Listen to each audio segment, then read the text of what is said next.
Hi everyone, welcome back to My Sober Compass. In this video, I'm going to cover relapse because it is a major topic in the industry. It is something that is really not talked about too much. Today, I'm going to talk about my relapse that happened a few years ago and what I learned from it. Many moons ago, I got sober for the first time. I woke up after a 3-day bender and looked at myself in the mirror, and I had covered my mirror with newspapers because I was just so angry with myself. I walked over to my fridge and I poured out every single bottle of booze that I had.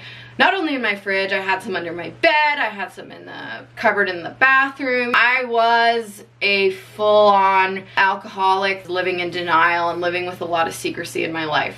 So I poured out all the booze in my house and I decided I am going to change my life starting today. I stopped drinking, but I didn't change anything else for about 4 months. I kept going to bars. I didn't start a program. I didn't go to AA or NA or any 12-step program. I didn't even want to think about it. I just thought I could do this on my own. What I was doing was something called white knuckling.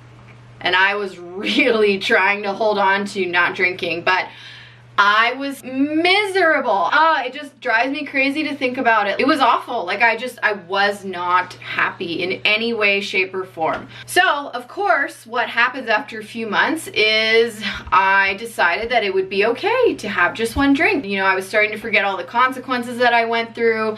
I was forgetting the whole reason why I stopped drinking and who it affected and how miserable I was, because my little addict in my mind was telling me that, oh, it's okay, Arielle, you can just have one. So I had one 9-ounce big glass of wine and that was it. Done. I was full-blown, back on, worse than before, drinking like crazy. I drank so much that I could no longer function at my high-stress job. I isolated myself, so I was drinking alone in my apartment, and things just went downhill. I was struggling with relationships with my family and my friends. I was just drinking a blackout all the time. This is not who I am, but this is the power of the disease. And what happened was I woke up one day face down on my floor and reached out for help. We went to a bunch of doctors and one doctor looked at me in the face and said, Arielle, you know what you need?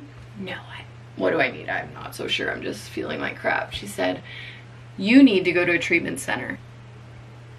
And I just about froze because I did not know what that meant. I just thought I was going to be shipped away to some hospital environment. I was terrified. I was so scared. So I was sent off to treatment. I stayed for 90 days, and I remember one of my counselors, he asked me, he said, what was the biggest lesson of your relapse, or lessons? And I really had to think about it. I started journaling and I started writing it down and thinking about, okay, what did I learn through those 4 miserable months? And I learned a few things.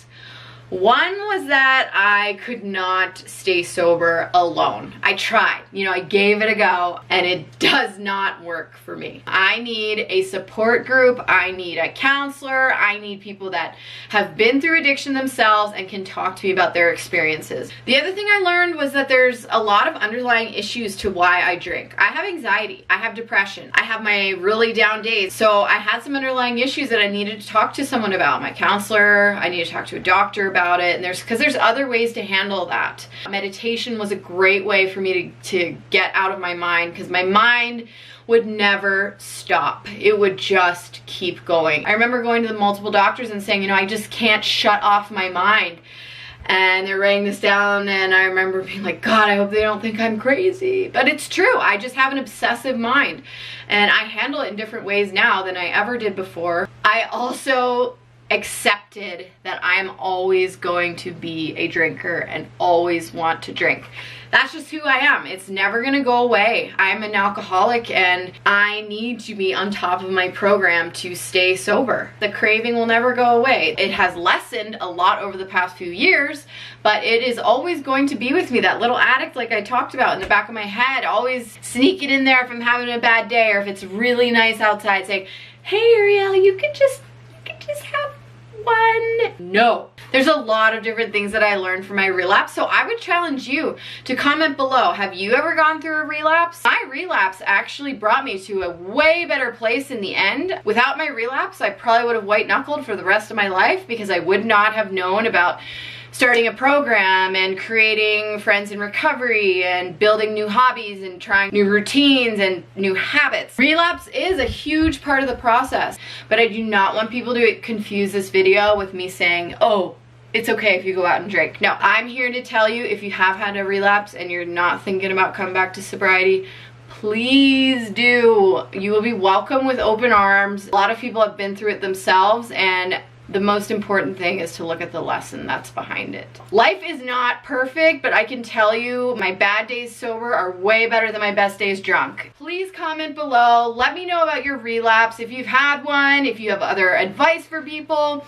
Thanks so much, guys. Follow me on Facebook, follow me on Instagram. Make sure to subscribe and give me a big thumbs up, and I will talk with you soon. Have a good day. Bye.